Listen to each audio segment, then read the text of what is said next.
결혼을 앞두고 있거나 출산 예정이신 분들 중에서 부모님이 현금을 지원해 주시는 경우 혼인출산증여공제 1억 원, 기본공제 5천만 원, 최대 1억 5천만 원까지 공제 받을 수 있습니다. 이 기간이 지나서 후회하시는 분들 제가 봤는데요. 그런 일 없도록 제가 자세히 알려드리고 또 홈택스로 단 5분 안에 혼자서 신고하는 방법까지 싹 알려드리겠습니다. 좋아요, 구독 눌러주시고 주변 분들에게 공유 부탁드립니다.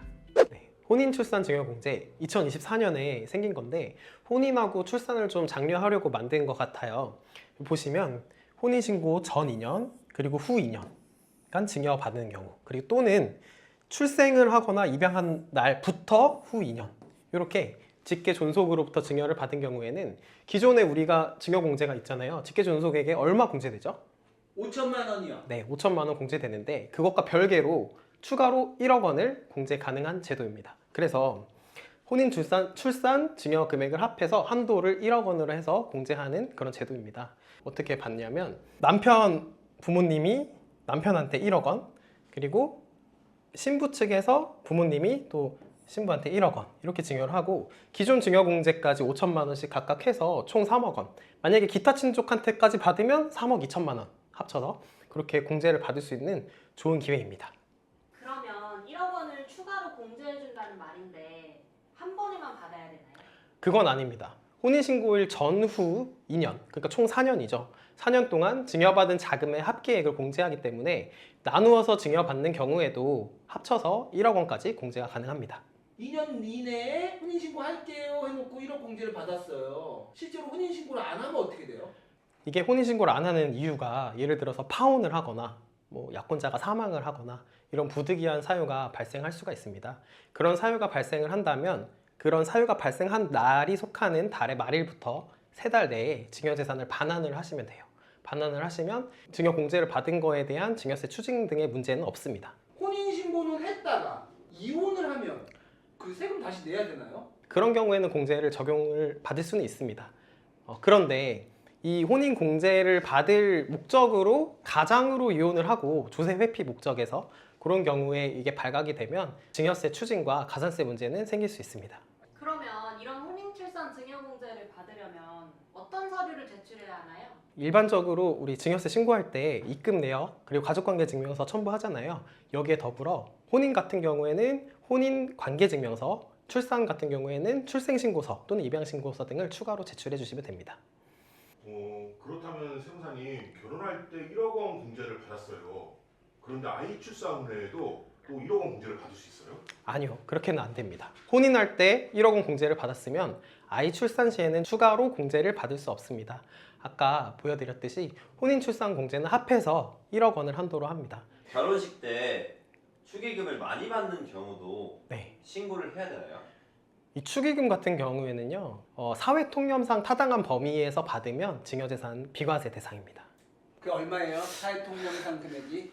결혼 안 해봐서 잘 모르겠는데 100만 원 받으면 괜찮다고 볼 수 있을 것 같아요. 뭐 한 명한테 500만 원, 1000만 원 이렇게 받는 거는 그건 좀 그렇다. 좀 증여로 문제가 될 수도 있을 것 같아요. 친구가 주는 건 어떻게 되나요?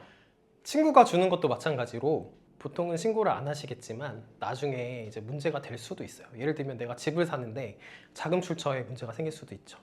혼인출산 증여공제에 대해서 간략하게 설명드렸고 저희 이제 궁금증도 이제 해결을 한번 해봤는데 홈택스 가서 직접 적용해서 신고하는 방법 보여드리겠습니다. 이 영상 따라서 한번 해보시면 쉽게 잘 신고하실 수 있을 겁니다.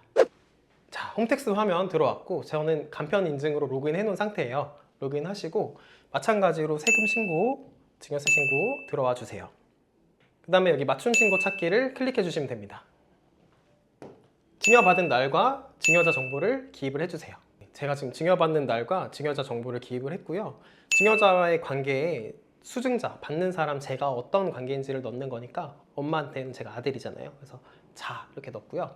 연락처도 받는 사람, 신고하는 사람인 제 번호를 넣습니다. 이렇게 연락처도 기입을 해주시고 저는 거주자니까 거주자 체크해 주시고 현금 증여 선택을 해주시면 금액 넣어주시면 됩니다. 이 거주자 체크는 왜 하는 거예요?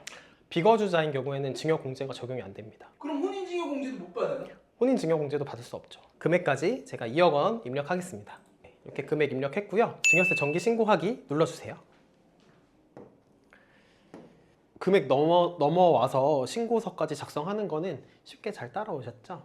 이제 조금 어려운 내용 설명드릴 건데 여기 직계 존속에 대한 공제는 5천만 원 들어갔는데 저희가 이제 혼인 출산 공제 넣을 거잖아요. 여기 입력하기 눌러주세요. 입력하시면 이런 화면이 뜨고요.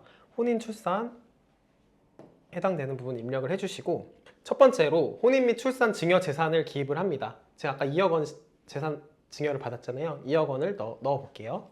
자, 제가 지금 혼인 체크했고 오늘 증여 받는 거 그리고 혼인신고 예정일 아니면 혼인신고한 날짜를 넣어주시면 되고요. 증여재산가액 2억 원이고요. 입력하기 누르시면 이렇게 등록이 됩니다. 이게 지금 보이시죠? 등록이 됐고 그 다음에 이제 여기 계산명세 가셔서 혼인 공제를 얼마를 받을 건지를 넣는 거예요. 기존의 증여를 받으면서 혼인이나 출산 공제를 적용받는 게 있으시다면 여기 4칸에 기입을 하시는 거고 저는 지금 처음으로 이제 혼인 공제 1억 원을 적용을 할 거니까 요 밑에다가 공제받을 금액을 기입을 해주시면 됩니다. 제가 공제받을 금액 1억 원이니까 1억 원 한번 넣어보겠습니다. 네, 이런 식으로 만약에 내가 이번에 1억 원을 다 받겠다 1억 원 이렇게 넣어주시면 되고요. 만약에 기존에 4천만 원 받은 게 있다 하면 여기 10년 이내 공제받은 금액에 4천만 원 넣어주시고 여기다 6천만 원 넣어주시고 여기다가 1억 원을 넣어주시면 됩니다. 네, 그렇게 하고 입력 완료를 눌러주시면 기본 공제 5천만 원 그리고 혼인 공제 1억 원 들어간 게 보이실 거예요. 그래서 납부할 세액이 아까 1,940만 원에서 485만 원으로 줄어든 걸 보실 수 있습니다. 자, 여기서 저번 시간에 질문이 하나 있었는데 10년 이내에 동일인에게 증여받은 재산을 합산해서 신고를 해야 되잖아요. 내가 정확하게 기억이 안 나는데 언제 받았는지 어떻게 확인하냐 이런 질문이 있었는데요. 여기 보시면 밑에 내려보시면 증여세 결정정보 조회가 있습니다.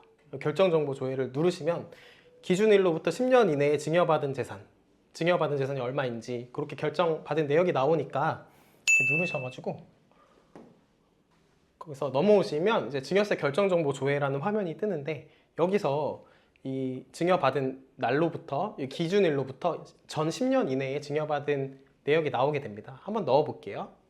네, 저는 증여받은 게 없어가지고 증여세 결정 내역이 없는데 증여세 결정이라는 건 증여세 신고 기한 이후에 6개월 기간이 더 있어요. 그래서 바로 신고한다고 아마 바로 뜨지는 않을 거예요. 근데 이제 결정받은 10년 이내의 내역이 있으면 여기 나오게 돼요. 여기서 이제 조회하셔가지고 넣으시면 됩니다. 자, 이제 여기서 이대로 신고하기 한번 해보겠습니다. 저장 눌러주시고 제출까지 하시면 이렇게 증여세 신고가 완료되었습니다. 뭐 해야 되죠? 증빙서류 제출, 납부서 출력하기 해야 되는데 증빙서류 제출부터 먼저 해볼게요. 네, 여기 세목 증여세 그리고 그 수증자 받는 사람 주민등록번호 넣고 조회하시면 신고 내역 나와요. 제가 여러 번 연습해가면서 이렇게 만들어졌는데 첨부서류 제출 눌러주시고 자, 이번엔 혼인 출산 증여 공제니까 저는 혼인관계증명서를 만들어 왔는데 출산 같은 경우에는 출생증명서, 입양증명서 이런 거 같이 첨부해 주시면 될 것 같아요. 이렇게 3개 파일 업로드 하셔가지고 제출하시면 될 것 같습니다. 네, 이렇게 3개 파일 업로드 했고요. 여기 파란색 부속서류 제출하기 클릭을 해주세요. 제출이 완료되었습니다. 자, 우리 납부서도 이제 뽑아야 되니까 납부서 뽑는 방법 마지막으로 설명드릴 건데요. 마찬가지로 증여세 신고 들어오셔서 신고 내역 조회 있습니다. 신고 내역 조회 여기 눌러주시면 제가 신고한 내역들이 이렇게 나와요. 여기서 해당되는 거 납부서를 누르셔가지고 네, 이렇게 출력하시면 됩니다. 485만 원 그리고 여기 계좌에 입금하시거나 카드 결제하시면 됩니다. 혼인출산 증여공제에 대해서 설명드렸고 홈택스 신고도 함께 따라와 봤는데요. 혹시 궁금하신 점 또 있으실까요? 그러면 꼭 양가 부모님만 주시는 건 아니네요? 그렇습니다. 직계 존속이니까 부모님, 그 다음에 할아버지, 할머니 이렇게 그 위로도 직계 존속인데 할아버지, 할머니에게 증여를 받아도 혼인출산 증여공제 받을 수 있습니다. 이번에 결혼을 해서 혼인출산 공제에서 1억을 받았는데 네. 파혼을 하고 또 결혼을 하면 또 받을 수 있나요? 1억 원 공제를 받았는데 파혼을 하면 3개월 이내 돌려줘야 되잖아요. 돌려주고 나서 다시 결혼을 할 때 또 받는 거는 괜찮을 것 같습니다.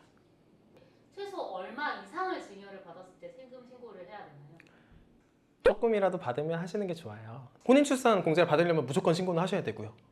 그러니까 반드시 적은 금액을 받으셨더라도 신고하시는 게 추후에 또 도움이 되실 겁니다. 네, 오늘은 혼인출산 증여공제 관련 내용 상세하게 설명드렸고 또 홈택스 이용해서 공제 넣는 거 직접 보여드렸습니다. 혼인출산 증여공제는 자녀에게 증여세 부담을 줄여주면서 합법적으로 자산을 이전할 수 있는 좋은 수단입니다.